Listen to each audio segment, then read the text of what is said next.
Hi good morning. తెలుగులో నేను ఒక వాక్యాన్ని ఇస్తాను, అది మీరు ఇంగ్లీష్లో ట్రాన్స్లేట్ చేయడానికి ట్రై చేయండి. ఓకేనా అండి? ఒకటి అవ్వచ్చు లేదా రెండైనా అవ్వచ్చు. ఆ ఫస్ట్ వన్ ఏంటి అంటే, ఆవిడ మీతో ఈ మాట చెప్పమన్నారు కాబట్టి చెప్పాను. ఆవిడ మీతో ఈ మాట చెప్పమన్నారు కాబట్టి చెప్పాను.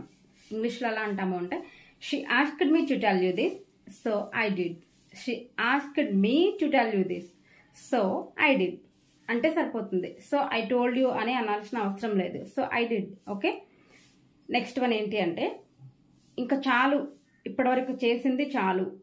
ఇంగ్లీష్లో ఎలా అంటాము గెస్ చేస్తారా? నేను చెప్పేస్తాను.